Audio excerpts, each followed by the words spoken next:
He vanished on a cold December night. No witnesses, no clues, no body, just a 12-year-old boy who disappeared as if he'd never existed. For 7 years, his family searched. Police investigated. The community mourned, but no one looked up. No one thought to check inside the chimney of an abandoned house until a routine inspection revealed a horror that had been hiding above them all along. Joshua Maddox was 12 years old when he disappeared on December 10, 2008. It was a Friday night in a small Georgia town, the kind of place where everyone knew everyone, where kids still played outside until dark, where tragedy wasn't supposed to happen.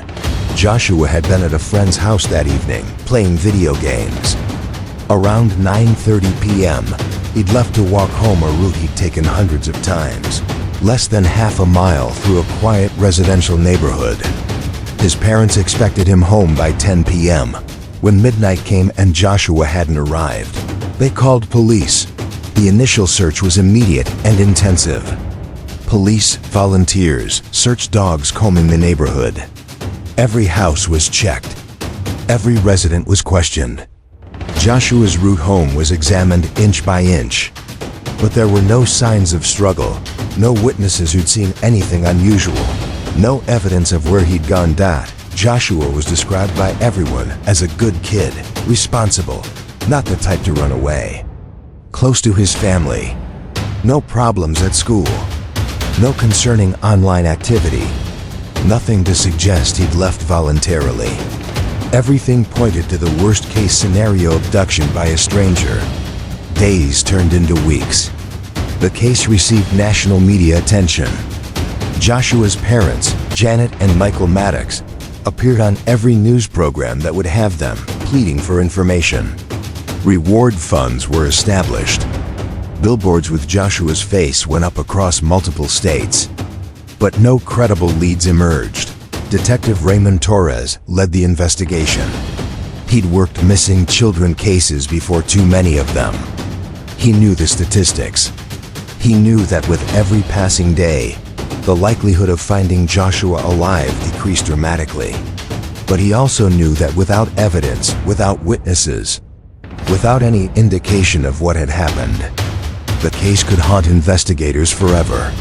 We interviewed over 200 people, Torres would later reflect. We searched abandoned buildings, wooded areas, drainage systems. We followed up on reported sightings in 6 different states. We did everything by the book and then some. But Joshua had just vanished. It was like he'd stepped into a void. One location that was checked during the initial investigation was an abandoned, 2-story Victorian house on Joshua's route home. The property had been vacant for years, windows boarded up, scheduled for demolition. Police entered, searched the interior, found no signs of recent entry or disturbance. They noted it in their reports and moved on. Years passed. The case went cold.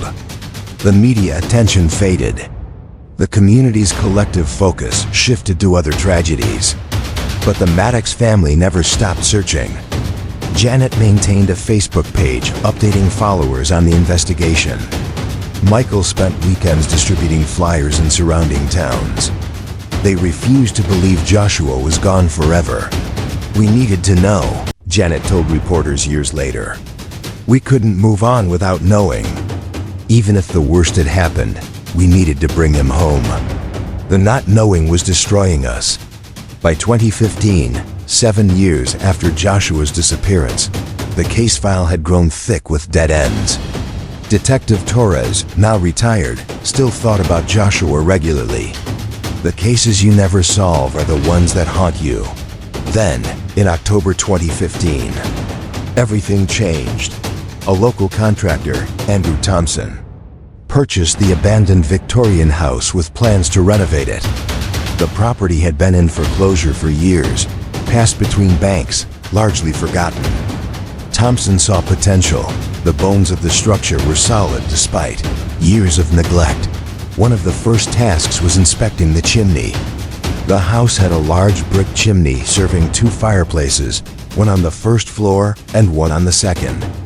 Thompson hired a chimney sweep company to inspect and potentially clean the flue before beginning renovations. The chimney sweep A man named David Martinez, who'd been in the business for 20 years, arrived with standard equipment cameras on extendable poles to inspect interior chimney conditions, brushes, and safety gear. He started at the first floor fireplace, extending his inspection camera up the flue. The feed showed typical chimney interior brick walls, some deterioration from weather and time, but nothing unusual. Then, about 15 feet up, the camera encountered an obstruction. Martinez assumed it was debris leaves, animal nests, the accumulated detritus of years. He tried maneuvering the camera around it for a better view. What appeared on his monitor made him freeze. Fabric, and what looked like bones. He immediately pulled the camera out and called Thompson. "You need to call the police. Right now. There's something in this chimney. I think it might be human remains." Police arrived within 20 minutes. The fire department was called to assist with extraction. And slowly, horrifyingly, they removed the contents of the chimney. It was human remains. A body that had been trapped in the chimney for years. Clothing still partially intact. And within the clothing, a wallet. Inside that wallet, an ID card. Joshua Maddox, missing since December 10th, 2008, found less than 100 yards from his home. In a location that had been searched 7 years earlier, the discovery sent shockwaves through the community. The question on everyone's mind was immediate and agonizing. How? How had police searched this house and not found him? How had a body been trapped in a chimney for 7 years without anyone knowing? The investigation into Joshua's death revealed a tragic sequence of events that would haunt everyone involved. Forensic analysis and reconstruction of the scene suggested what had happened that December night 7 years earlier. Joshua, taking his familiar route home, had apparently noticed the abandoned house. Perhaps seeking a shortcut, perhaps curious, perhaps for reasons that died with him, he'd approached the property. The house had a flat section of roof accessible from a nearby tree. Joshua had apparently climbed onto this roof. His fingerprints were found on a branch that extended over the roofline. From there, he'd approached the chimney. Investigators believe Joshua was attempting to enter the house through the chimney, either as a dare, out of curiosity, or possibly thinking someone was inside and needed help. Whatever his reasoning, he'd removed the chimney cap and lowered himself into the flue. The chimney had 2 openings, one at the top and fireplaces opening into rooms below. But between the top and the fireplace openings, the flue narrowed. It was an architectural feature common in older chimneys, designed to improve draft. But it created a deadly trap. Joshua had descended into the chimney, expecting to reach the fireplace opening. Instead, he'd become wedged in the narrowing section of the flue, unable to move up or down. The position of his body suggested he'd struggled to free himself, but was trapped completely. The manner of death was determined to be asphyxiation, due to positional confinement. Joshua had been unable to expand his chest to breathe properly in the confined space.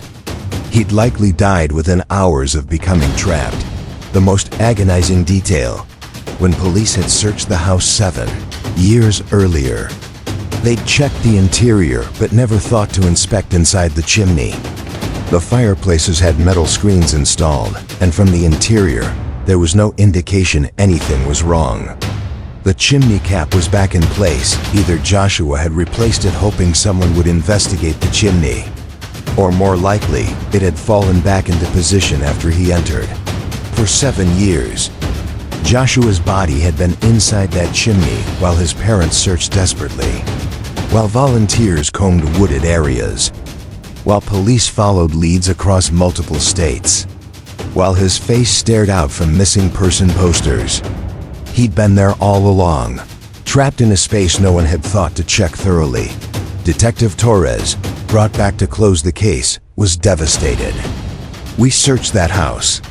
I was there personally. We looked in closets, in the attic, in the basement. We checked for signs of forced entry or disturbance, but we didn't look inside the chimney. Why would we? We weren't looking for someone trying to break in from above. We were looking for signs of abduction, of struggle, of someone being held against their will. The chimney didn't fit that profile. The discovery raised painful questions about search procedures. Should investigators check chimneys in abandoned buildings? The answer now seemed obvious, but before Joshua's case, it wasn't the standard protocol. Most people don't think of chimneys as places people can access from outside. The contractor who'd purchased the property was traumatized. I keep thinking about how close I came to never finding him, Thompson told reporters. If I decided to just tear the house down without inspecting the chimney first, Joshua might never have been found. His family would still be wondering. That randomness haunts me. The medical examiner confirmed Joshua's identity through dental records and DNA, a comparison with his parents. The Maddox family finally had their answer, but it was an answer 7 years delayed. And it came with the agonizing knowledge that their son had been so close to home when he died. Janet Maddox's statement at a press conference captured the family's complex grief. For 7 years, we prayed Joshua would come home. We imagined scenarios where he was alive somewhere. We hoped, and now we know he was never far from us at all. He was right there, so close we could have walked past that house 100 times. I don't know if this is closure or a different kind of nightmare, but at least we can finally lay him to rest. The case led to immediate policy changes. Police departments across the country began, including chimney inspections and search protocols for missing persons near abandoned buildings. Architectural consultants were brought in to train investigators on hidden spaces and structures that might trap or conceal human remains. The abandoned house was demolished. The community raised funds for a memorial in Joshua's honor, a small park with a plaque telling his story, warning other children about the dangers of exploring abandoned buildings, and serving as a permanent reminder of a tragedy that should never have lasted 7 years. Joshua Maddox was finally laid to rest with a funeral attended by hundreds. 7 years of not knowing transformed into the finality of burial. The Maddox family established a foundation focused on improving missing person search, protocols, and supporting families of missing children. Detective Torres carried the case as a professional failure for the rest of his life. Every investigator has cases that haunt them. Joshua is mine. We did everything we thought was right. We searched thoroughly by the standards of the time. But those standards weren't enough. A child was trapped and died alone while we looked everywhere except where he actually was. That's a failure I'll carry forever. The chimney sweep who made the discovery, David Martinez, struggled with trauma from the experience. I've cleaned thousands of chimneys. You expect to find bird nests, leaves, maybe a dead animal. But finding a child who'd been missing for 7 years, that changes you. I still have nightmares about what I saw on that camera monitor. Forensic analysis couldn't determine with certainty why Joshua had entered the chimney. His friends reported no dare or plan to explore the abandoned house. No one reported seeing him near the property that night. The most likely explanation is that Joshua, a curious child who enjoyed exploring, simply decided to investigate the abandoned house on his way home. A moment of childhood curiosity became a deadly trap. The question that haunts this case: how many other missing persons are hidden in places no one thinks to look? How many architectural features, chimneys, crawl spaces, false walls could be concealing bodies of people who've been missing for years? Joshua's case is unfortunately not unique. Over the years, other missing persons have been found in chimneys, behind walls, in spaces so unlikely that searchers never thought to check them. Each discovery leads to protocol improvements, but the sad reality is that some locations remain unchecked simply because they seem too improbable. The Maddox family visits Joshua's grave weekly. They found a measure of peace in finally knowing his fate, but the 7 years of not knowing remain a wound that never fully heals. At least he's home now, Michael Maddox said quietly. That's what we prayed for all those years. We wanted to bring him home. It's not the way we imagined, but he's home. The abandoned Victorian house is gone now, replaced by a small memorial garden. But residents who knew the house still feel unsettled passing the location. They remember the 7 years when a missing child was right there, undiscovered. While an entire community searched desperately everywhere, except inside a chimney no one thought to check. Joshua Maddox was 12 years old. He died alone, trapped, unable to call for help, in a position so confined he couldn't even scream loud enough to be heard. His death was ruled accidental, a tragic consequence of childhood curiosity and architectural design that created an unintended death trap. But the 7 years his body remained undiscovered, that failure belongs to a system that didn't think to check the unthinkable places. A system that has learned from Joshua's tragedy, but cannot undo the 7 years his family spent searching while their son was hidden in plain sight.